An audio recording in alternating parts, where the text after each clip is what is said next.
ازيكم؟ معاكم ابانو. عشان تقدر تشوف لي اي حاجه انا بنزلها اعمل لي اشتراك وفعل الجرس. النهارده معانا كليه مهمه جدا، هي من اقدم كليات مصر، من اهم كليات مصر من العالم كله.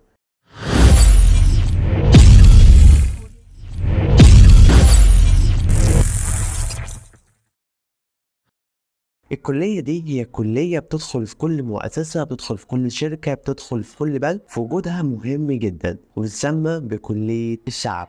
هي كلية تجارة. طب ليه اتسمت بكلية الشعب؟ اتسمت لكذا سبب.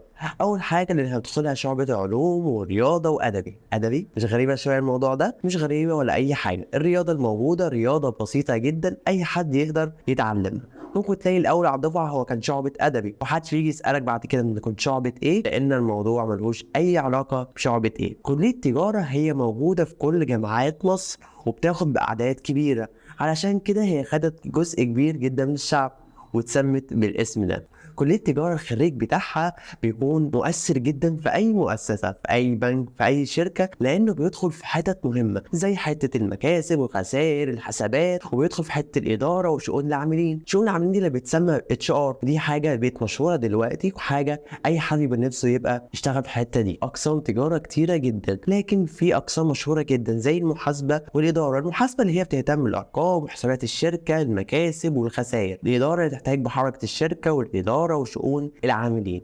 في اقسام تاني كتيره هي مش موجوده في كل الجامعات، لكن هي اقسام مهمه جدا زي الاقتصاد والاحصاء، BIS وFMI، تجاره خارجيه، تامين، واقسام تاني كتير. دي اقسام مهمه وكتير جدا بيدخلها وتبقى مؤثره في اي شركه. طب نظام الدراسه عامل ازاي؟ نظام الدراسه في تجاره بيتقسم انتظام وانتساب.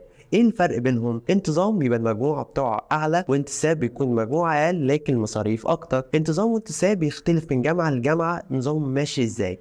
بيختلف شويه في السكاشن، في الدرجات، في الامتحانات. كليه تجاره تميز ان هي ينفع تدخلها عربي او انجليزي او فرنساوي، لكن فرنساوي مش موجود في جامعات كتير، هو تقريبا موجود في عين شمس وجامعه اسكندريه. طب ايه الفرق بين تجاره عربي وتجاره انجليزي وتجاره فرنساوي؟ مفيش فرق قوي في المحتوى. المحتوى متقارب، بيفترق بس انك انت بتطلع دارس كل المواد دي باللغه اللي انت بتاخدها. طب دلوقتي انا عايز اعرف ادخل عربي ولا انجليزي، احدد على اساس ايه؟ اهم مؤسسه او اكتر حاجه بتحدد عليها هي الفلوس، لان تجاره انجليزي او فرنساوي بتكون بارقام عاليه مش اي حد ممكن يستحملها. فعشان كده لازم تشوف الميزانيه اللي تسمح بيها العيله، هل ينفع تدخلها ولا لا. طب انا مش معايا ميزانيه بتاعتي مش هتسمع كده، مش هعرف اخد تجاره. لا، تجاره عربي هي حاجه كويسه جدا واختيار كويس جدا، لكن هتحتاج تشتغل شويه. ايه حاجه تشتغل عليها؟ انك انت بتاخد كورس محاسبه، اداره اعمال، او التخصص بتاعك بالانجليزي، او تشوف المصطلحات اللي انت بتاخدها وتبدا تشوف معناها ايه بالانجليزي او الفرنساوي، هتدخل فرنساوي، وبالتالي هتبقى زيك زي تجاره انجليزي لما تتخرج. طبعا تاخد كورسات انجلش او حاجات انت هتشوف التخصص بتاعك محتاجها. ودي كانت حاجه بسيطه جدا عن كليه تجاره وملخص بسيط. تقدر تسالني اي حاجه في الكومنت وهجاوبك عليها،